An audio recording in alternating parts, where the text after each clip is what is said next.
নবীর দুশ্মন বেটা, মায়ের কলঙ্ক বেটা, তুই বাবার অপমান, তুই তোর মায়ের দুধের বেইজ্জতি, মায়ের গর্ভের অপমান বেটা। মুসলমানের সমাজে মুসলমানের কলঙ্ক বেটা তোমরা। তোদের মা তোকে আল্লাহ চিনাইতে পারে নাই, তোদের বাবা তোকে আল্লাহ চিনাইতে পারে নাই, চারিদিকের এত মসজিদ তোদেরকে আল্লাহ চিনাইতে পারে নাই, প্রতি ওয়াক্ত নামাজের আজান তোদেরকে আল্লাহ চিনাইতে পারে নাই, এত মাহফিল তোদেরকে আল্লাহ চিনাইতে পারে নাই, এত আলেম তোদেরকে আল্লাহ চিনাইতে পারে নাই, আল্লাহর কোরআন তোদেরকে মালিক চিনাইতে পারে নাই। মানুষের বাচ্চা হলি কেমনে বেটা?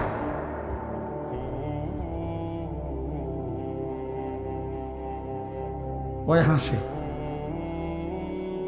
দেখেন ওই হাসে, ও বুঝছে আমারই কইতেছে।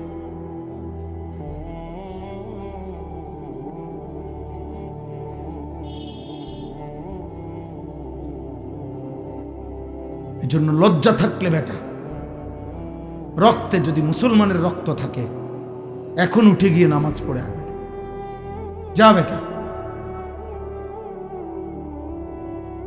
বেহায়া মুসলমান হয়ে গেল কেমনে? কোনোভাবেই। আরে কিসের স্লোগান? দুই তিনটা হুঙ্কার, দুই তিনটা জোর আওয়াজে কথা বললেই আমরা এখান থেকে বৈশা ইউরোপ আমেরিকারে ধমক দিয়ালাম, এত সহজ হয়ে গেছে। হ্যাঁ, নাস্তিক মুরতাদ এত সহজেই বয়ে পড়ে যায়। অথচ তারা বাংলাদেশে যারা ইসলাম বিরোধী, যারা মুরতাদ নাস্তিক, যারা ইউরোপের গোলাম, তারা অল্প বেটা, সংখ্যালঘু, তারা সংখ্যাগরিষ্ঠ আমরা মুসলমান। কিন্তু আমরা তাদেরকে ধর্মবিদ্বেষী বলতে পারলাম না, ওরা আমাদেরকে সংখ্যাগরিষ্ঠ মুসলমানের বাংলাদেশে ওরা আমাদেরকে জঙ্গি বলে চালায় দিল।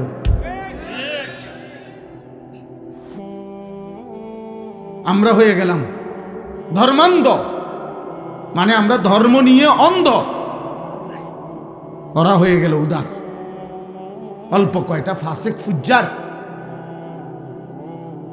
অল্প কয়টা নাস্তিক, নাস্তিকের দোসর।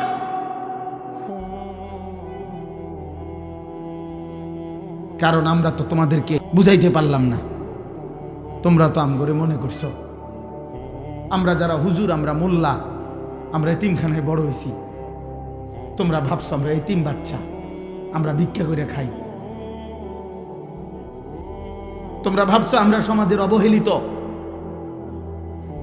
এই জন্য বেঈমান আমাদেরকে উপহাস করে, বেঈমান আমাদেরকে নিয়ে তামাশা করে।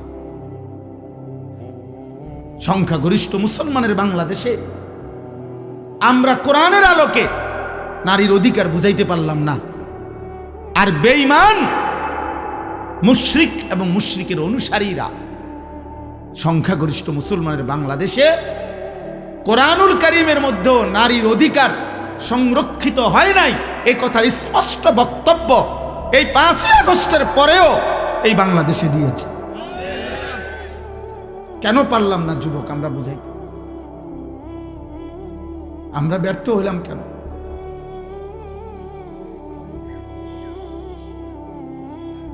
এ জাতির সংখ্যাগরিষ্ঠ মুসলমান, অথচ আমরা প্রত্যেকের জবান দিয়ে আল্লাহর কোরআন তেলাওয়াত করাইতে পারলাম না কেন? বলো, আমরা হেরে গেলাম কেন?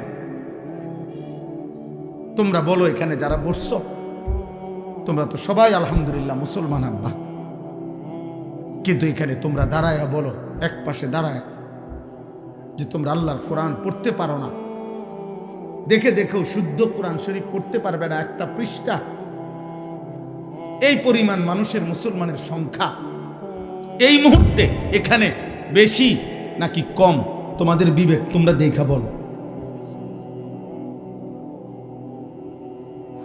তাইলে বলো বাস, আমরা হেরে গেলাম কেন? আমরা ব্যর্থ হয়ে গেলাম কেন?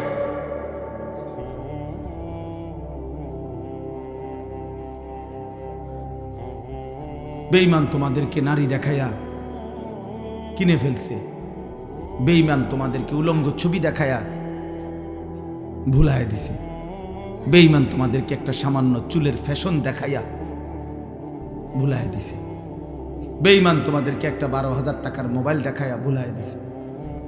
আর আমরা অসহায়ের মতো তাকায় থাকি। আমরা ফজরের নামাজের মুসল্লির জন্য দাঁড়িয়ে থাকি, ফজরের মুসল্লির জন্য দাঁড়ায় থাকি। আহা, মুসলমানের সমাজ থেকে যদি কেউ আসতো, আমি নিজ চোখে দেখছি, আমার এই 2 চোখে আমি দেখছি। সারা রাত জার্নি করে আমি এক জায়গায় মাহফিলে যাওয়ার পথে ফজরের নামাজের জন্য মসজিদে ঢুকছি, ইমাম সাহেব একা দাঁড়ায় আছে, কোনো মুসল্লি নেই,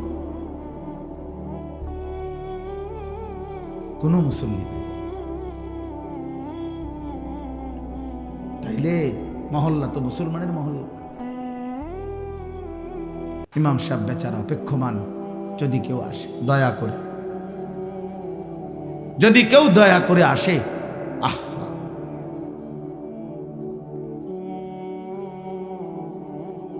এই জন্য আব্বা আলহামদুলিল্লাহ আমি তোমাদেরকে উৎসাহিত করতে চাই, বিবেক জাগাইতে চাই। আমার এটা ফিকির, আমার এটা প্রেরণা, আমার এটা পেরেশানি। আমি এই অস্থিরতা নেই। আমি আসলে আলাদা কোনো আমারে কেউ যুবকদেরকে বলতে হবে এমন কোনো রাষ্ট্রীয় দায়িত্ব দেয় নাই, এমন কোনো হুজুরও আমারে কেউ দায়িত্ব দেয় না। কসম খোদা কেউ বলেন আমারে আনুষ্ঠানিকভাবে কোনো অফিসিয়াল লিডার কোনো আমারে মন্ত্রণালয় দিছে না কেউ, যা আপনার দায়িত্ব যুব মন্ত্রণালয়, আপনার দায়িত্ব কিশোর মন্ত্রণালয়, আমারে কোনো এমন কিছু কেউ বলে না। আমি তো এমনি বয়ান করতাম, কিন্তু কেন জানি আমি হৃদয় থেকে, অন্তর থেকে আমার হৃদয়ে এটা উপলব্ধি হয়েছে বলতে বলতে আল্লাহর ইচ্ছায়। তো এখন সবাই বলে আমি যুবকদের জন্য বেশি বলি, বেশি বলি না কম বলি আমি এও বুঝি না, আমি জানি না। বাকি আমার বলা আমি বলি,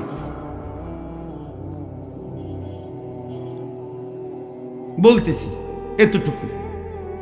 কিন্তু আমার অনুরোধ তোমাদের কাছে হাত জোড় করে, এখনো আলহামদুলিল্লাহ মুসলিম কিশোর যুবক ব্যাপক পরিমাণ প্রচুর আছে, এবং যুবকের শরীরে আল্লাহ প্রদত্ত শক্তি, খোদার কসম, শক্তি বলতে যেটুকু, সকল শক্তি, শরীরের শক্তি, হাতের শক্তি, ব্রেনের শক্তি, বিবেকের শক্তি, চোখের শক্তি, কানের শক্তি, জিহ্বার শক্তি, বুকের শক্তি, পায়ের শক্তি, লজ্জাস্থানের শক্তি, সমস্ত শক্তি পূর্ণ মাত্রায় আল্লাহ সৃষ্টিকে যা দিয়েছেন তা যুবককেই আল্লাহ তাআলা পূর্ণ দিয়েছে। এটা আল্লাহ কোরআনে বলছে, সুম্মা লিতাবলুগু আশুদ্দাকুম। আল্লাহ বলেন আমি তোমাদেরকে পূর্ণ শক্তিতে শিশু অবস্থা থেকে পৌঁছিয়ে দিয়েছি, মানে যৌবনে।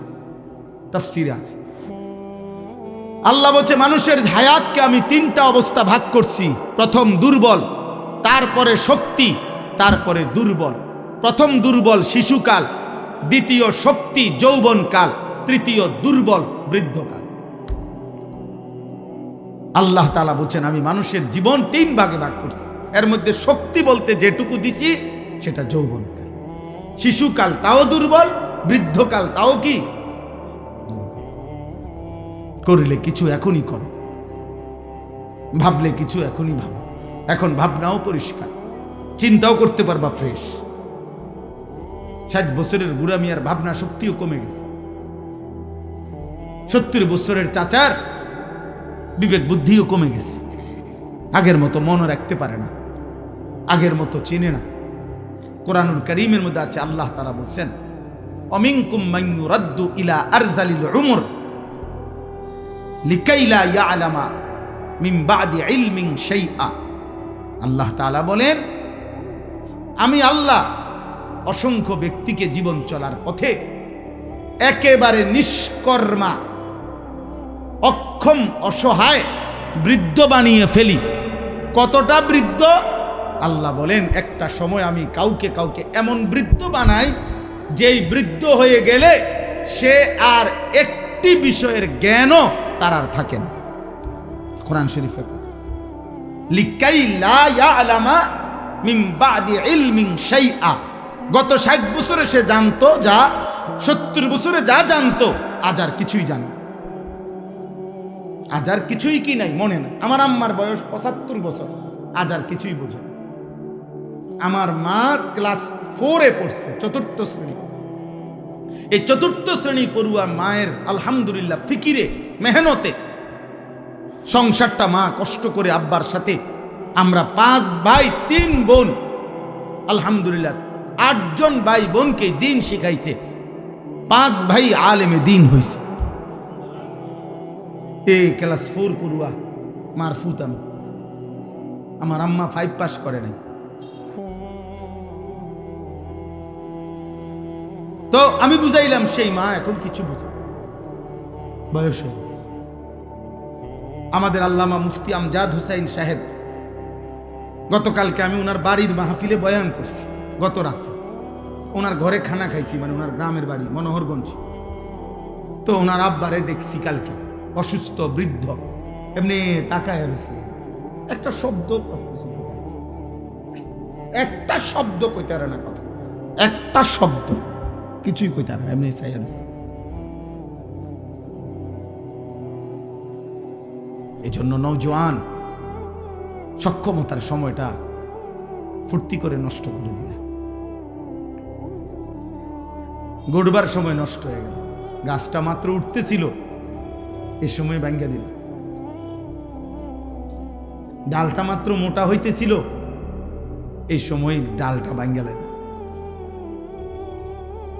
গাছটা আজকে 12 বছরে হয়তো সাইডে একটা ছোট্ট কাঠি, ছোট্ট চিকন একটা বাঁশ দিয়া, পানি দিয়া, বারবার পাতা ছিঁড়া মোটামুটি যখন সোজা হয়েছিল তখন ভেঙে গেল।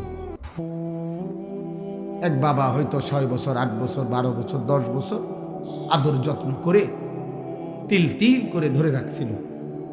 আজ 12 বছরে তুমি কিছু অসৎ বন্ধু, চরিত্রহীন কিছু লম্পট বেহায়া বন্ধুর খপ্পরে পড়ে তুমি বাবার হাত থেকে ছুটে গেল, মায়ের হাত থেকে ছুটে গেল, তুমি কোরআন থেকে ছুটে গেলা, তুমি ভালো মানুষের হাত থেকে ছুটে গেলা, বন্ধুদের খপ্পরে হারায় গেলা, অসৎ চরিত্রবানদের কাছে হারায় গেল, মোবাইলের নর্তকীর ভিতরে ডুবে গেলা, অশ্লীল ছবির মধ্যে হারায় গেলা। একদিন আল্লাহ যদি নারাজ হয়, এই কোরআনে আছে কসম, প্রিয় ভাই, প্রিয় বন্ধু, আল্লাহ বলছে কেউ যদি উল্টো পথে চলে, আমি যদি কোনোদিন সিদ্ধান্ত নিয়ে ফেলি, আর কোনোদিন আমি আল্লাহ তাকে ফেরাবো। কসম আল্লাহর, একের খোদার কসম। নুওয়াল্লিহি মা তাওয়াল্লা ওয়া নুসলিহি জাহান্নাম। আল্লাহ বলে আমার বন্ধুর বিরুদ্ধাচরণ যে করতে থাকে, আমার প্রকৃত ইমানদার মুমিন যেই পথে চলতে থাকে, এই উল্টো পথে যে চলে, ওমান শাকিকির রাসূল মিন বাদি মা তাবায়্যানা লাহুল হুদা ওয়া ইয়াত্তাবি' গায়রা সাবিলিল মুমিনিন নুওয়াল্লিহি মা তাওয়াল্লা ওয়া নুসলিহি জাহান্নাম। আল্লাহ বলেন আমার রাসূলের বিরুদ্ধাচরণ যে করবে,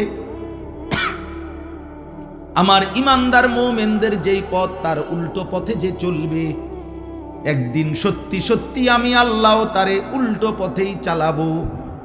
ওয়া নুসলিহি জাহান্নাম, উল্টো পথেই একদিন জাহান্নামে ফেলে দেব।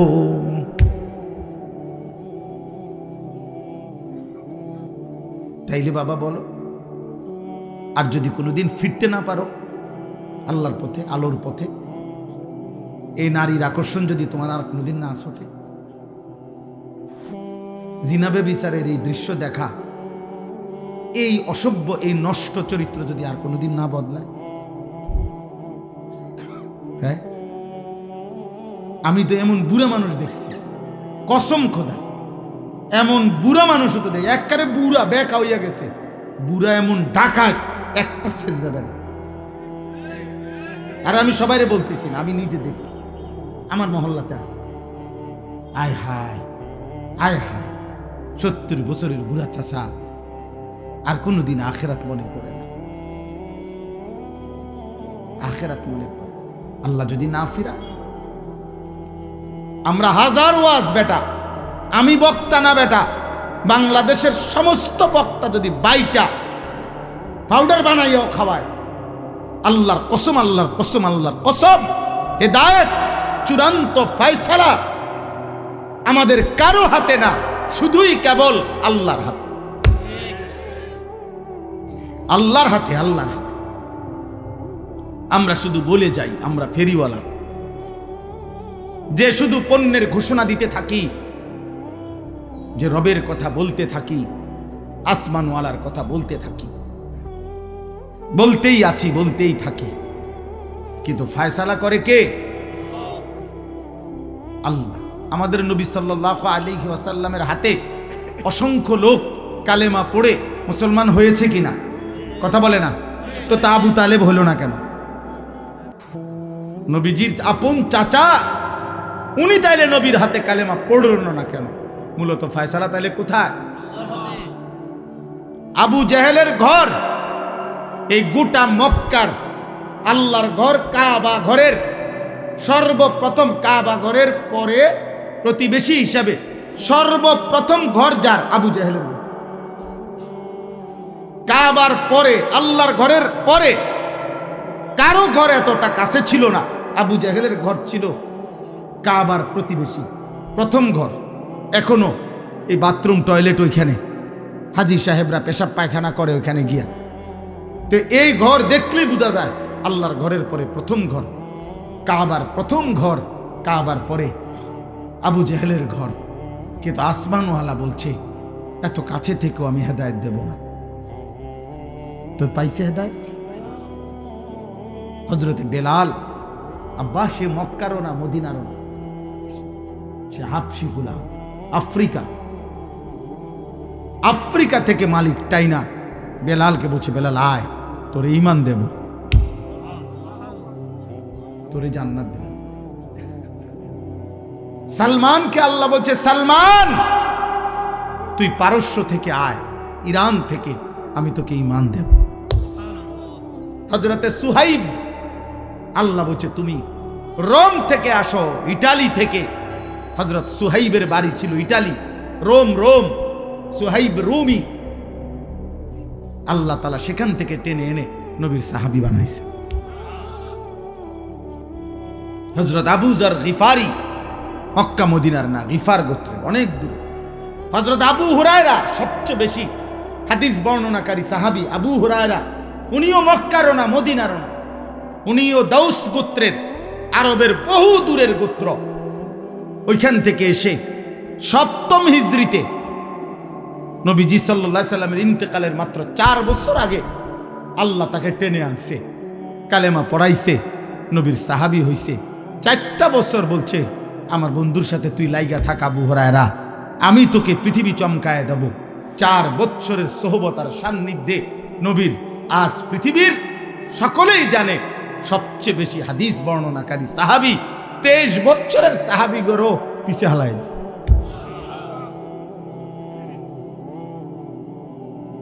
আল্লাহ গায়ে দিছে।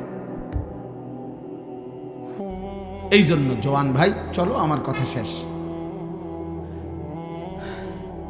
আমি একটা ছেলেকে, একটা বাবাকে বুঝাইতে চাই, আমাদের কারো জন্য ইসলাম আটকাবে না, আখেরাত আটকাবে না, আমাদের জন্য না। কোরআন আমাদের কাছে মুখাপেক্ষী না। আল্লাহ তাআলা সেদিন বুঝাইছে, বন্ধু যে কয়জন লোক লাগবে ইসলামের বিজয়ের জন্য আমি নেব, আপনি দাওয়াত দেন, লোক নিমু, আমি হেনতে নিমু না হেনতে নিমু, এটা আমি বুঝবো। বুঝেন নাই কথা? মক্কার থেকে নেমু না মদিনার থেকে নেমু, না ইরান থেকে নেমু না ইউরোপ থেকে নেমু, এটা আমি বুঝবো। লোক নেব আমি, লোক নেব আমি।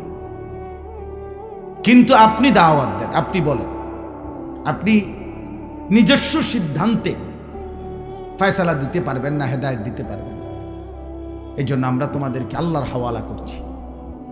তোমরা আলহামদুলিল্লাহ অনেক যুবক,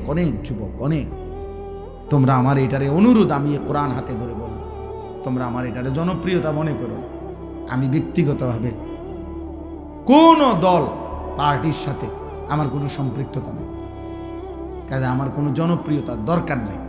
আমি আবারও বলব, আমি জনসমর্থন চাচ্ছি না, আমার এটা লাগবে না, লাগবে। আমারে আনবার জন্য ওরা মোটরসাইকেল নিয়ে গেছে, অনেকগুলো ছেলে, বহুত মহব্বত করেই গেছে, আমি জানি, আশা করেই গেছে, কমপক্ষে 20-25টা মোটরসাইকেল, অসম্ভব। ওই একটা ছেলে দাঁড়ায় থাকলে আমি যাইতাম। যে ছেলে আমার আগায় দিতে কইছে, ওই আমার গাড়ি তুলতে চাই, আমি না, তুই আমার নাম গাড়িতে নাম, তোমার লোক যাইতাম। পরে গাড়িতে নামাই দিছে, পরে আলাদা কোনো অটো না দিয়েছে, ও খবর না, তোমার লোক যাইতাম। আমি হুলস্থুল দিয়ে করুন কি? আল্লাহ তাআলা সমস্ত যুবকদেরকে কবুল করেন। এখানে আমি যে আয়াতটা পড়ছি, এবার এই আয়াতের তর্জমাটা বল। কোরআনুল কারীমের মধ্যে আছে এই 19 নম্বর পারা 25 নম্বর সূরা, সূরা ফুরকান। এই সূরার কয়েকটা আয়াত আমি পড়ছি, 26, 27, 28, 29, এই 4টি আয়াত। সংক্ষেপ কথা হলো, রাসূলুল্লাহ সাল্লাল্লাহু আলাইহি সাল্লাম যখন মক্কায় কালেমার দাওয়াত দিতেন, তখন মাঝে মধ্যে কেউ কেউ কোনো কাফের কালেমা পড়তে চাইতো, একেবারে পুরো প্রস্তুতি নিয়ে লাইতো মানসিকভাবে, না মুহাম্মদের কালেমা গ্রহণ করব, একেবারে মানসিক রেডি হইয়া, মনে করেন জবান দিয়া সম্মতি দিত, ওয়াদা দিত, আচ্ছা মুহাম্মদ আমি আইতে আছি, বা এই কিছুক্ষণের মধ্যে, বা আমি একটু সময় দাও আমারে, আমি কালেমা পড়ব, পুরা আমি বুঝছি বিষয়টা, আমি নিয়ত করছি, মানছি। কিন্তু দুর্ভাগ্য হলো, বন্ধু নামের এই সমবয়সী অথবা ওদের সাথে যে কাফেররা বন্ধুরা চলতো, এ যখনই যে এই বন্ধুদের খপ্পরে পড়ছে, একটু দেরি করছে, কোরআনুল কারীমের মধ্যে আছে বারবার এই কাফের বন্ধুরা সহ যারা সমবয়সী একসাথে চলে ফিরে, এই দুশ্মনরা এরকম অগণিত ব্যক্তিকে কালেমার থেকে বঞ্চিত করে দিয়েছে। যে অসম্ভব কথা দোস্ত, আজ এত বছরের বন্ধুত্ব, এক লগে চলে ফিরি বেটা, এক লগে মদ খাই, এক লগে নেশা করি, এক লগে গাঁজা খাই, আমরা এক লগে নারী দেখি, ছবি দেখি, উলঙ্গ দৃশ্য দেখি, তোর যতবার যা লাগে আমি ব্যবস্থা করে দেই, তুই আমারে ব্যবস্থা করে দেস, আমার মোবাইলে চার্জ না থাকলে তোরটা দিয়ে দেখি, তোরটা না থাকলে তুই আমারটা দিয়ে দেখো। এইভাবে আমাদের মধ্যে একটা বন্ধুত্ব, আমাদের মধ্যে ফ্রেন্ড, আমাদের মধ্যে এই সম্পর্ক, আজ বন্ধুত্ব ছেড়ে দিবি? এতদিনকার সম্পর্ক দোস্ত ভুলে যাবি? এইগুলা যখনই বলতো অগণিত ব্যক্তি, আহা, এই বন্ধুত্বের আবদার রক্ষা করতে গিয়ে কোরআনে আল্লাহ বলছে ওরা ঈমান গ্রহণ থেকে বিরত থাকত, বিরত হইত, ঈমান গ্রহণ করতে আর পারে নাই। আল্লাহ তাআলা কোরআনুল কারীমের এই আয়াতগুলোতে ওই মানুষগুলোকে সতর্ক করছে, এই দোস্ত শোনো ছেলেরা, আমার এটা বলার উদ্দেশ্য আছে, আমি এটা আইসা আমার আগে তারা তো খেয়াল করে এটার নাম দেখে করছি, এই জন্যই করছি।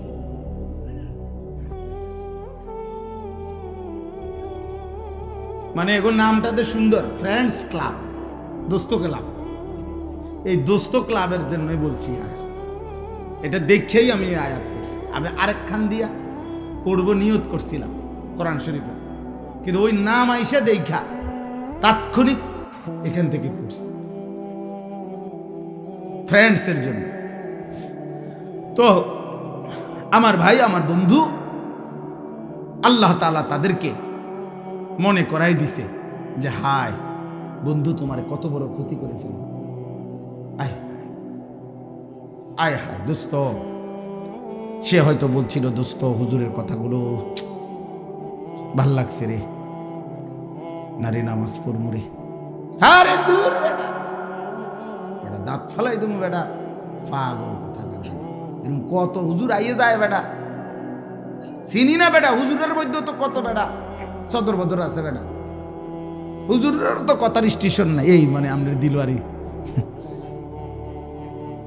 তোমার দিলওয়ারি শেষ করে, তোমার হিম্মত, তোমার মনোবল, তোমার একটু এগিয়ে আসার প্রেরণা এই বন্ধু নামের এই বেঈমান, বন্ধু নামের এই শয়তান শেষ করে দেবে। আল্লাহ তাআলা বলেন, হায় খোদার কসম, এই মানুষগুলো যারা বন্ধুর কারণে, আব্বা শুনো, যারা বন্ধুর কারণে আল্লাহ মানতে পারে নাই, নামাজ মানতে পারে নাই, সেজদা দিতে পারে নাই, আল্লাহর গোলামি করতে পারে নাই, গুনাহ ছাড়তে পারে নাই, নারীর লোভ ছাড়তে পারে নাই, মদ জুয়া জিনা ব্যভিচার নোংরামি অসভ্যতা ছাড়তে পারে নাই, আমি এই কোরআন হাতে কসম করে বলছি রে আব্বা, কিয়ামতের দিন ওই বন্ধুর কথা স্মরণ করে এই যুবক, এই ছেলেরা, এই মানুষগুলো আফসোস করবে, আফসোস করবে, আফসোস। আফসোসটা কেমন আফসোস? আল্লাহ বলেন, দেখো, আল মুলকু ইয়াউমাইদিনিল হাক্কু লির রহমান। আল্লাহ তাআলা বলে, বান্দা শোনো, ক্ষণিকের সাময়িক জীবিত থাকাকালীন কিছু মালিকানা দুনিয়ার মধ্যেও আমি দিয়েছিলাম তোমাদেরকেও। তোমারে বলছি তুমি এই 10 শতকের মালিক, তোমারে কইছি তুমি এই 30 শতকের মালিক, তোমারে বলছি তুমি এই গাড়িটার মালিক, তোমারে বলছি তুমি এই গাড়িটার মালিক, বাড়ির মালিক। আচ্ছা এডিরে তুমি মালিক কইছো নিজেরে, আমি আল্লাহ কিছু কই নাই। আচ্ছা ঠিক আছে, যে আর যে কয়দিন সুবিধা, এ কয়দিন মালিক বনো, মালিক হইতে থাকো। কিন্তু আল্লাহ বলছে, বান্দা একদিন মনে রেখো, এমন একটা দিন আসবে যেদিন আমি আল্লাহ বললাম, যেদিন সমস্ত প্রথম ব্যক্তি থেকে শেষ ব্যক্তি, আদম থেকে ইসরাফিলের ফু পর্যন্ত সকলেই একটি মাঠে একত্রিত হবে। সেই হাসরের মাঠে কারো কোনো ন্যূনতম জাররা পরিমাণ মালিকানা থাকবে না। সেদিন সমস্ত কিছুর মালিক হব আমি আল্লাহ একাই। আল মুলকু ইয়াউমাইদিনিল হাক্কু লির রহমান। সেদিন নিশ্চিত সত্য কথা যে হাসরের দিন আল্লাহ বলেন, বাদশাহী মালিকানা শুধুই আল্লাহর জন্য, আল্লাহর জন্য। আর ওয়াকানা ইয়াওমান আলাল কাফিরিনা আসীরা। আর সেদিন কাফের, নাফরমান, বেঈমান, পাপী, আল্লাহ বলে তাদের জন্য হবে বড় কঠিন, কঠিন। আজ তো আমি তোমারে আলগা মালিকানা দিছি দেখা তুমি মাতবুরি করছো, এই হুজুর জান এটা আমনের নি, এটা আমগো বাড়ি, আমি এনে ডেকসেট বাসাই নলে ল্যাংটা হইয়া নাসি, আমনের কি জানেন তুমি? তো হুজুর মনে করছে, হ ঠিকই তো তাগো বাড়ি, আর চাইতে বেশি বলার অধিকার আমার কি আর আছে? কইছি বাবুরে পাত্তা দিছে না, আমি আর কি করি? তো দুনিয়াবি মালিকানার কিছুটা দাপট তো তুমি দেখাইলা। আল্লাহ তাআলা বলেন, সেদিন হাসরের ময়দানে আল্লাহ বলেন, সমস্ত কাফের, বেঈমান, নাফরমান তাদের জন্য বড় কঠিন। কারণ সেদিন শুধুই মালিকানা কার? বলো না ভাই কার? বলেন না বাবা কার? আল্লাহ বলেন, ওয়ায়াউমা ইয়াআদ্দু যালিমু আলা ইয়াদাইহি। এই সেদিন, এই শোনো, সেদিন প্রত্যেক পাপী, নাফরমান জাহান্নামের দৃশ্য দেখবে, আযাবের হুঙ্কার শুনবে, ফেরেশতাদের আওয়াজ শুনবে। এই চারিদিকের এই বিভীষিকাময় হাসরের ময়দানের ভয়ঙ্কর দৃশ্য দেখে আল্লাহর কসম, আল্লাহ বলে সেদিন পাপী, জালেম, নাফরমান, পাপী, জালেম মানে এখানে পাপী, পাপী ব্যক্তি নিজের আঙ্গুল দিয়ে নিজের দাঁত এইভাবে কামড়াবে। ইয়াআদ্দু যালিমু আলা ইয়াদাইহি। প্রত্যেক পাপী নিজের হাত নিজের দাঁতে কামড়াইতে থাকবে। আহা কি করে, আহা কি করে। ইয়াকুলু ইয়া লাইতানি ইত্তাখাযতু মা'আর রাসূলি সাবিলা। আঙ্গুল কামড়াইতে কামড়াইতে ছিঁড়ে ফেলতে চাইবে, দাগ বসায় ফেলবে, আর চোখের পানি ফেলে আফসোস করবে, আর বলবে, হায় আমি যদি রাসূলের পথ ধরতাম। ইয়া লাইতানি ইত্তাখাযতু মা'আর রাসূলি সাবিলা, আহা মন্দ কপাল আমি যদি বন্ধু, আমি যদি রাসূলের পথ ধরতাম। এরপরে দেখো, এরপরের শব্দটা বলার জন্যই আমি এটা পড়ছি। ইয়া ওয়াইলাতা লাইতানি লাম আত্তাখিজ ফুলানান খলিলা। এ খলিল মানে বন্ধু, খলিল মানে কি? আল্লাহ বলেন প্রত্যেকটা পাপী, খোদার কসম, সেদিন নাফরমান পাপী এই আঙ্গুল কামড়াবে আর বলবে ইয়া ওয়াইলাতা, হায় আমার আফসুস, লাইতানি, আহা আমি যদি, লাম আত্তাখিজ ফুলানান, অমককে, অমককে, এ নাম মনে পড়বে, ওই লম্পটকে, ওই নারী লুবিকে, ওই মদখোর গাঁজাখোর ফুট্টাখোরকে, ওই জুয়ারিকে, ওই মানুষ নামের দুষ্ট।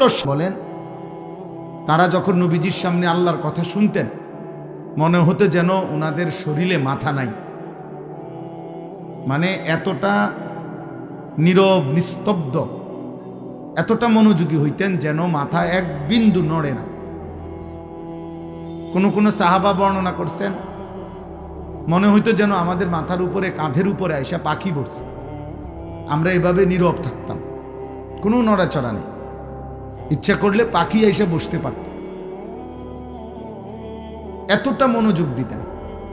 শতভাগ মনোযোগ এবং আন্তরিকতা মানুষ বদলায়। আমার জীবনে আমি এই আল্লাহর দয়ায় কম বেশি যেটুকু ওয়াজের তৌফিক আল্লাহ দিছে, আজ 21 বছর, এই 21 বছরের ভিতরে আমি বহু ছেলে, বহু মানুষ দেখছি আলহামদুলিল্লাহ, মনোযোগী ছিল, কথা শুনছে, ধীরে ধীরে আল্লাহ জিন্দেগি বদলাই দিছে। আর এই অমনোযোগী গাফেল ফালতু মানুষ, এ ফালতুই রয়ে গেছে, বুড়ো হয়ে গেছে, বাঁকা হয়ে গেছে, কিন্তু অসভ্য অভ্যাস এখনো যায় না, বদভ্যাস যায় না,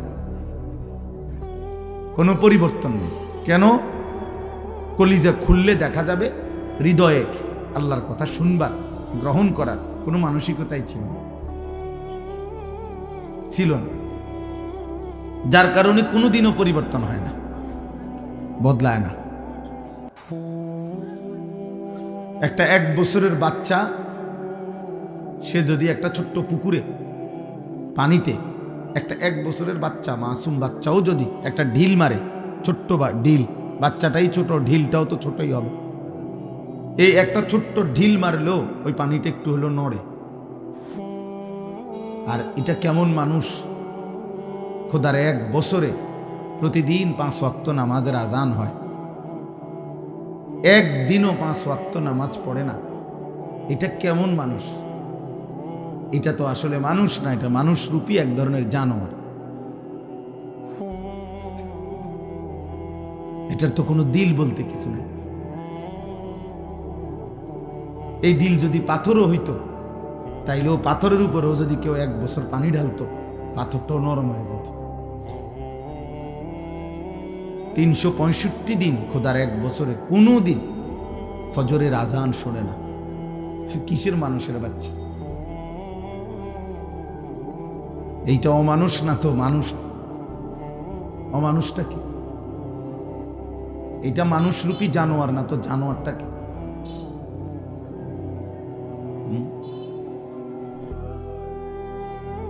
এই জন্য বললাম বেটা, মানুষ হ, ইনসান হ, আত্ম উপলব্ধি শেখো।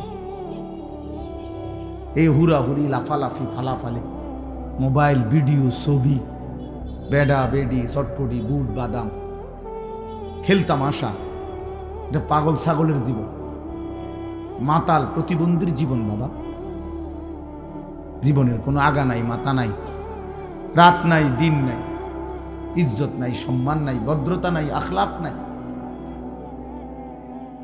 পছন্দ অপছন্দ বলতে কিছু নাই, উচিত অনুচিত বলতে কিছু নাই। যেখানেই মন চাইছে আমার মতো আমি, এখানে বয়স্ক বাবা আছে, চাচা আছে, আলেম আছে, দিনদার মানুষ আছে, এখানে আমার এই কাজটা মানাবে কিনা এতটুকু বিবেক, বুদ্ধি, বিবেচনা বোধ অনেকের ছেলে পেলে তোমাদের মধ্যে নাই। তুমি তোমার মতোই চলতেছ, তোমার চুল, তোমার চেহারা, একজন ভাবা উচিত একজন আলেম দেখলে কি মনে করবে, একজন বয়স্ক বাবা চাচা দাদারা দেখলে কি মনে করবে,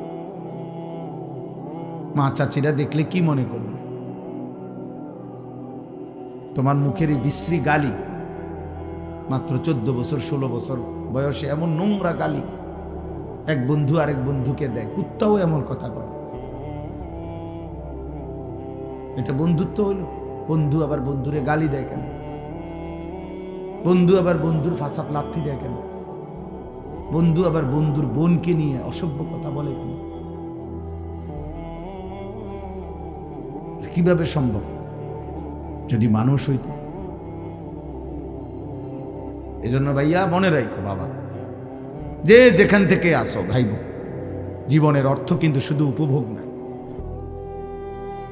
জীবনের অর্থ শুধু উল্লাস না, জীবন মানে উপভোগ, জীবন মানে লজ্জাস্থান না, যে লজ্জাস্থানের চাহিদা পূরণ শাহওয়াত, এরই নাম জিন্দিগি? না না, এটা জীবন না, এটা কোনো মানুষ না। মানুষ তাকে বলে বিবেক বুদ্ধি যার কাজ করে, উপলব্ধি যার আছে, পার্থক্য শক্তি যার মধ্যে আছে, অর্থাৎ এটা সত্য, এটা মিথ্যা, এটা উচিত, এটা অনুচিত, এটা করণীয়, এটা বর্জনীয়, এটা হালাল, এটা হারাম, এটা আদেশ, এটা নিষেধ, এই পার্থক্য শক্তি। এটা মা, একে দেখা যাবে, এটা আমার বোন, একে দেখার অনুমতি আছে, এটা আমার স্ত্রী, একে দেখার অনুমতি আছে, এটা ভিন নারী, এটা অন্য মহিলা, আমার দেখার অনুমতি নাই। এই পার্থক্য শক্তি যার মধ্যে আছে। এটা আমার উপার্জনের টাকা, এটা নেওয়া জায়েজ আছে, এটা সুদের টাকা, এটা নেওয়া আমার জন্য জায়েজ নেই। এই যে পার্থক্য শক্তি, হালাল হারাম, এটা কুকুর, এটা খাওয়া জায়েজ, এটা ছাগল, এটা গোশত খাওয়া জায়েজ, এই যে পার্থক্য, এইটুকু শক্তি খোদার কসম যার মধ্যে নাই, এই বিবেচনা বোধ, পার্থক্য শক্তি, অমানুষ না, ও জানোয়ার। আমি বলল ওরে জানোয়ার বল, আরো যদি ভয়ঙ্কর বলতে হয় তো এই আচরণ কুত্তার আচরণ। এই জন্য নিয়ম হলো, বইতে আছে, কুকুর যেই কোনো ফেলে দেওয়া জিনিসে মুখ দেয়, কুত্তার স্বভাব, যেই কোনো ফেলে দেওয়া জিনিস মুখ দেয়। তাহলে তোমরা যারা যেই কোনো নারী দেখো, তোমার জন্য এটা হালাল না হারাম তার কোনো বাস বিচার নেই। মুসলমান না কাফের, হিন্দু না বৌদ্ধ, ইহুদি না খ্রিস্টান, এত কিছুর দরকার নাই, আমি সব দেখি। আমি এই স্বভাব কুকুরের স্বভাব। কিতাবে আছে, আমরা পড়ছি, বাঘের স্বভাব। বাঘ প্রাণীর মধ্যে সে কখনো এমনি ফেলে রাখা গোশত মুখ দেয় না। জঙ্গলের বাঘ নিজের শিকার করা গোশত ছাড়া সে খায় না। এটা তার আত্মমর্যাদা, আত্মসম্মান, এটা তার প্রেস্টিজ। এই জন্য আমি এটা কখনোই আহামরি কিছু মনে করি। অনেক ছেলে হইছে, কম হইছে, বেশি হইছে, অনেক মানুষ হইছে, না হইছে, হইলেই কি না হইলেই কি, হইলেই কি আর না হইলেই কি। আমি তো এটা ইয়াকিনের সাথে বিশ্বাস করি, একজনের কাছে আল্লাহর কথা বললে সওয়াব হয়, সওয়াব হয়। যদি একজনও না থাকে, নিজের সাথে নিজে বোঝাপড়া করলেও খোদার কসম সওয়াব হয়। আমি যদি আমার সাথেও বোঝাপড়া করি, ওয়াল তানজুর নাফসুম মা কদ্দামাত লিগাদ, এটা কোরআনের আয়াত। আল্লাহ বলে প্রত্যেকটা প্রাণ, প্রত্যেকেই পৃথক পৃথক লক্ষ্য করো, হিসেব করো, আজ দুনিয়া থেকে আগামীকালকের আখিরাতের জন্য তুমি কি পাঠিয়েছো, তুমি তোমার লগে হিসাব করো। তাহলে বোঝা গেল, আমি যদি আমাকে নিয়েও বলি, আমি যদি আমার হিসাব করি, আজ 5 ওয়াক্ত নামাজ জামাতে পড়ছি কয়টা, জামাতে পড়ি নাই কয়টা, প্রথম রাকাত তাকবীর উলা পাইলাম কয়টা, পাইলাম না কয়টা। অতএব আমি আজকে এশার নামাজ 1 রাকাত পাইছি, এখন ওইখানে ওযু করে যাইতে যাইতে দেরি হয়ে গেছে। তাহলে আমার এটা উপলব্ধি হলো যে না, আগামীকাল আমাকে চেষ্টা করতে হবে এশার নামাজ যেন আমার তাকবীর উলা ফৌত না হয়, ছুটে না যায়। তাহলে আমি যদি আমার সাথেও বোঝাপড়া করি, এটাও নেকি, এটার মধ্যেও সওয়াব আখিরাত। হাসিবু ক্বাবলা আন তুহাসাবু। আল্লাহর নবী সাল্লাল্লাহু আলাইহি ওয়াসাল্লাম বলছেন, আপনারা বসেন, বসলে ভালো হবে দোস্ত, বসলে ভালো হবে। নওজোয়ান ভাই তোমরা একটু আগায় বসো, এই 1 বিঘত জায়গা, 1 বিঘত প্রত্যেকে আগায় বসো, সওয়াব হবে। তোমার আসার দ্বারা একজনও যদি বসতে পারে পিছনে, তোমার নেকি হবে। আমি বললাম যে কষ্ট করবেন আপনি ওর পুরা নেকিটাও আপনি পাবেন, সওয়াব হবে ইনশাআল্লাহ। মাশাআল্লাহ মাশাআল্লাহ। যার যার মোবাইল হেফাজত করেন, না না এটা জরুরি, মোবাইল হেফাজত করো ভাই, সামানের হেফাজত এটা জরুরি। তো বলতেছিলাম, আমি এটাই বলতে চেয়েছিলাম, রাসূলুল্লাহ সাল্লাল্লাহু আলাইহি ওয়াসাল্লাম বলছেন, হাসিবু ক্বাবলা আন তুহাসাবু। আল্লাহ তোমার হিসাব নেওয়ার আগে উম্মত তুমি তোমার হিসাব, তোমার হিসাব তুমি কর, তুমিই তো বুঝো কোনটা হালাল কোনটা হারাম, কোনটা আদেশ কোনটা নিষেধ। আল্লাহর নবী সাল্লাল্লাহু আলাইহি ওয়াসাল্লাম বলছেন, আল হালালু বাইয়িন ওয়াল হারামু বাইয়িন। নবীজি বলছেন, উম্মত আমি হালাল যা স্পষ্ট বলেছি, হারাম যা স্পষ্ট বলেছি, কোন কিছু আমি রাসূল 1 বিন্দু অস্পষ্ট অগোছালো আমি রেখে যাইনি। তারাকতুকুম মুহাজ্জাতান বাইদা। আল্লাহর নবী সাল্লাল্লাহু আলাইহি ওয়াসাল্লাম বলেন, সকালের সূর্য যখন আলোকিত হয়, ফর্সা সূর্য যখন পূর্ণ উঠে, এমন একটা সূর্য যেই সূর্যের আলোতে 1 বিন্দু মেঘ, বৃষ্টি, আবসা, অন্ধকার, কুয়াশা কিচ্ছু নাই, একদম ফকফকা, মানে কোনো স্পট নাই আলোর মধ্যে, একদম পূর্ণ আলো। আল্লাহর নবী সাল্লাল্লাহু আলাইহি সাল্লাম বলেন, 23 বছরে উম্মত আমি ইসলাম নামে এমন একটা আলোর সামনে তোমাদেরকে রেখে গেলাম, যে আলোতে কোনো মেঘ নেই, যে আলোতে কোনো দাগ নেই, যে আলোতে কোনো কুয়াশা নেই, যে আলোতে কোনো অস্পষ্টতা নেই, যে আলোতে কোনো আড়াল নেই, একদম পরিষ্কার। জীবন চলার প্রত্যেকটা বাঁকে আমি নবী সাল্লাল্লাহু আলাইহি সাল্লাম এভাবে বলে গেছি, কোনো বিষয় অস্পষ্ট, অগোছালো, অপরিষ্কার, অপরিচ্ছন্ন, দুর্বোধ্য, কঠিন বলে যায়নি, সব ক্লিয়ার করে গেছে। লাইলুহা কান্নাহারিহা। নবী সাল্লাল্লাহু আলাইহি ওয়াসাল্লাম বলছেন, উম্মত আমি তোমাদের জন্য রাত অন্ধকারকে দিনের আলোর মতো রেখে গেছি। অর্থাৎ গভীর রাতে একাকিত্বে যত রকমের প্রয়োজন মাসআলা হইতে পারে, জরুরত, সব আমি বলে গেছি। মানুষের টয়লেট বাথরুম একাকী বিষয়, টয়লেট বাথরুমের বিষয়টা, মানুষের রাত্রিবেলার ঘুম তার এটা পৃথক অন্ধকারের বিষয়, মানুষের স্বামী স্ত্রীর সম্পর্ক গোপন বিষয়। আল্লাহ নবী সাল্লাল্লাহু আলাইহি ওয়াসাল্লাম বলেন, সেই কথাগুলো আমি শতভাগ স্পষ্ট বলে গেছি, অস্পষ্ট রাখিনি, একদম পরিষ্কার বলছি। দুনিয়ার বাজার, ব্যবসা, লেনদেন, রাষ্ট্র, রাজনীতি, ঘর, সমাজ, যেমন আমি পরিষ্কার বলছি সব বিষয়, একাকী, একান্ত, ব্যক্তিগত, পারিবারিক, স্বামী স্ত্রী, অথবা শুধুই তোমার বিষয়, তাও বলেছি কোন পাও দিয়া বাথরুমে ঢুকবা, কোন পাও দিয়া বের হবা, বাথরুমে ঢুকে পরনের লুঙ্গি প্যান্ট পায়জামা কখন খুলবা ওইটা পর্যন্ত নবী বলে গেছে। কয়টা ঢিলা ব্যবহার করবা টয়লেট পেপার নবীজি বলে গেছে।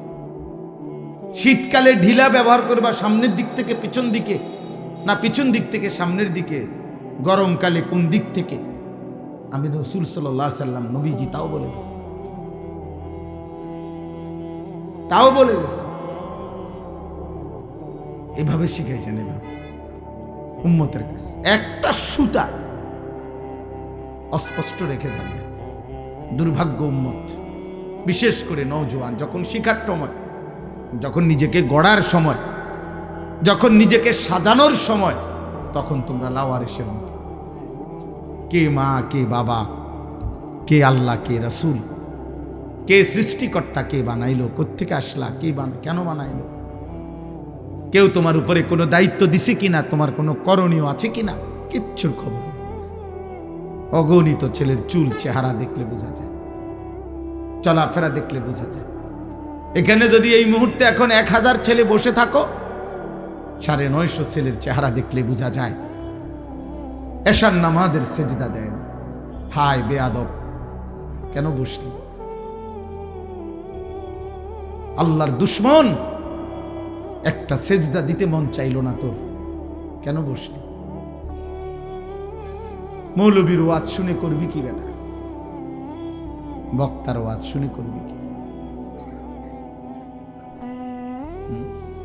তোমরা তো জানতা আমার ওয়াজ শুনবা, মনে করো কম বেশি প্রস্তুতি ছিল অনেকে, শুনছো মাইকিং হয়তো, তো ঠিকই তো আছে। তো যেহেতু নিয়ত করছিল আল্লাহর কথা শুনবা, তো এশার নামাজ পড়লা না কেন? এশার নামাজ পড়লা না কেন? ছি ছি ছি ছি বেটা, তোদের যাদের কপালে এশার নামাজের সেজদা নাই, এক ওয়াক্ত না, থু তোর কপালে বেটা, থু তোর কপালে, যা বেটা তুই বেটা, মন চাইলে উঠে চলে যাবে। নির্লজ্জ, বেহায়া, দুশ্মন, আল্লাহর দুশ্মন বেটা তুই। আমি যদি খলিলা বন্ধু না বানাইতাম, বন্ধু না বানাইতাম, বন্ধু না বানাইতাম, তাইলে তো আজ আমিও জাহান্নাম থেকে বাইচা যেতাম। এই আমার কথা শেষ। লাকাদ আদাল্লানি আনি যিকরি বাদা ইজ জাআনি। এই দেখো ভাই, লাকাদ আদাল্লানি আনি যিকরি বাদা ইজ জাআনি। সে তখন আফসোস করবে আর বলবে, আহারে, আমার আল্লাহর পক্ষ থেকে তো হেদায়েত আমার কাছে আসছিল। আমগো গ্রামের মসজিদে তো আজান হইতো, আমগো বাড়িতেও তো দেখছি কোরআন শরীফ রাখা ছিল, আমার মাও তো কইছে আমি মুসলমান, আমার বাবাও তো বলছে আমি মুসলমান, আমাগো গ্রামে কত হুজুর, কত আলেম, কত ইমাম, কত বক্তা, তারাও তো চিৎকার করে করে বলছিল, আমার আল্লাহর দিকে ডাকছিল। কিন্তু আদাল্লানি, বন্ধু নামের ওই চরিত্রহীন, বন্ধু নামের এই শয়তান, ওই না আমারে পথভ্রষ্ট করে দিল, ও না আমারে বরবাদ করে দিল। আহা, আমি তো এমন ছিলাম না। কোনো বাচ্চা তো মদখোর হয়ে জন্মায় না, কোনো বাচ্চা তো নেশাখোর হয়ে জন্মায় না, কোনো বাচ্চা তো জুয়ারি হয়ে জন্মায় না, কোনো বাচ্চা তো বেবিচারী জিনাকার হয়ে জন্মায় না রে আব্বা। কোনো বাচ্চা তো উলঙ্গ ছবি দেখতে দেখতে বড় হয় না। বন্ধু নামের কোনো হাইওয়ান, বন্ধু নামের কোনো শয়তান ওরে নারীর আসক্ত বানাইছে, মদের আসক্ত বানাইছে, জুয়ার আসক্ত বানাইছে। নাউযুবিল্লাহ, নাউযুবিল্লাহ। ওয়া কানা আশ-শাইতানু লিল ইনসানি খাযুলা। আল্লাহ তাআলা বলেন, শয়তান প্রতিনিয়ত মানুষকে পদস্খলন করতে চায়, আল্লাহর থেকে ফিরাইতে চায়। তোমরা মনে রেখো। অতএব আমার ভাই, এই নবীনগর, নবীপুর ফ্রেন্ডস ক্লাব, আজকে আমি যে কয়জন তোমরা এখন উপস্থিত এখানে ফ্রেন্ডস ক্লাবের সদস্য, তোমাদের কাছে আমার একটা অনুরোধ, তোমরা হয় এক সাইডে দাঁড়াও, নয়তো হাত তোলো। যারা যারা এই ক্লাবের সদস্য, যারা আছো, দাঁড়িয়ে থাকলে দাঁড়াও, দাঁড়ানো আছো, আর নয় বসা থাকলে দাঁড়াও। দাও, এই সাইডে দাও, এই সাইডে দাও, এই সাইডে দাও।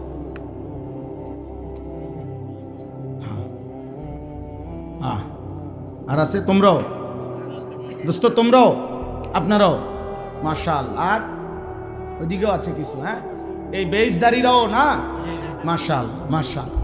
আমি তোমাদের কাছে অনুরোধ ভাই, কোরআনুল কারীমের শেষ কথা হলো আমার, আল্লাহ কোরআনে বলছেন আল আখিল্লাউ ইয়াউমা ইদিন বা'দুহুম লিবা'দিন আদুউন ইল্লাল মুত্তাকিন। এই আমার শেষ কথা। আল্লাহ কিয়ামতে বলছে, কিয়ামতের দিন দুনিয়াবি যত বন্ধুত্ব ছিল সকল বন্ধুরা পরস্পরের শত্রু হয়ে যাবে, একমাত্র মুত্তাকিন যারা একজন আরেকজনকে গুনাহ থেকে বাঁচানোর উদ্দেশ্যে অথবা নেক আমলে অভ্যস্ত করার উদ্দেশ্যে যাদের মধ্যে বন্ধুত্ব ছিল, খোদার কসম আল্লাহ বলে তারা আখিরাতে হাসরের ময়দানেও বন্ধু থাকবে। কোথায় বন্ধু থাকবে? হাসরের ময়দানে, মুত্তাকি। এবং আরো মজার কথা হইল, আল্লাহ সেদিন বলবে উদখুলুল জান্নাতা আনতুম ওয়া আজওয়াজুকুম তুহবারুন।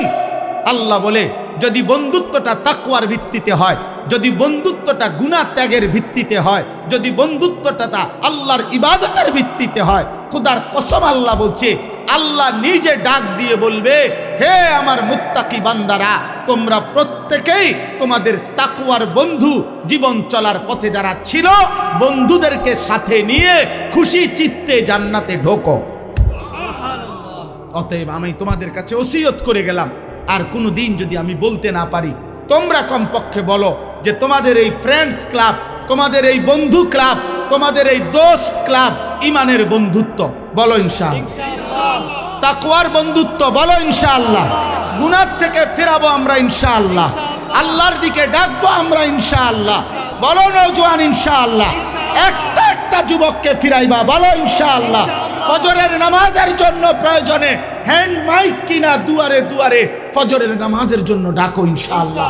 দেখবা ফজরের মুসল্লি বাড়বে, ফজরের যুবক বাড়বে, ফজরের কিশোর বাড়বে, মাহাদির সৈনিক বাড়বে, শহীদ শরীফ ওসমান হাদির উত্তরসূরি আবার তৈরি হবে, বাংলার আকাশে কালেমার পতাকা উড়বেই উড়বে ইনশাআল্লাহ ইনশাআল্লাহ ইনশাআল্লাহ। নারায়ে তাকবীর, আল্লাহু আকবার, নারায়ে তাকবীর, আল্লাহু আকবার। তুমি কে আমি কে, তুমি কে আমি কে, হাদি হাদি, নারায়ে তাকবীর। আজকে বাংলাদেশে আলহামদুলিল্লাহ, বাংলাদেশের প্রতিটা স্কুল, কলেজ, ইউনিভার্সিটিতে এই মুহূর্তের খবর হইল, প্রতিদিনকার খবর হইল, যেখানেই যেই কোনো আন্দোলন, যেখানেই যেই কোনো প্রতিবাদ, যেখানেই যেই কোনো বিজয়, যেখানেই যেই কোনো সফলতা, প্রত্যেক জায়গায় প্রথম আওয়াজ নারায়ে তাকবীর। জানো মিয়া, খবর লাগাও, দেখো সারা ফোলা মাইয়া সব একসাথে স্লোগান দেন, নারায়ে তাকবীর। ইনকিলাব জিন্দাবাদ, ইনকিলাব জিন্দাবাদ, ইনকিলাব, জিন্দাবাদ, নারায়ে তাকবীর, আল্লাহু আকবার, নারায়ে তাকবীর। আল্লাহু আকবার।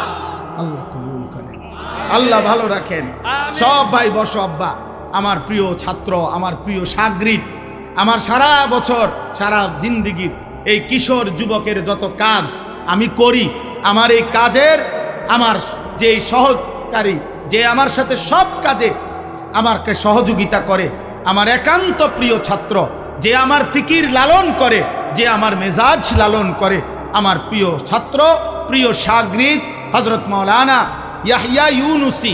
আলহামদুলিল্লাহ, মাওলানা এখন বয়ান করবে। মাওলানার বয়ানের মাধ্যমে ইনশাআল্লাহ মাহফিল সামনের দিকে চলবে। আপনারা উঠাউঠি করেন না। আল্লাহ তাআলা আপনাদেরকে তৌফিক দেন, কবুল করেন, আমিন।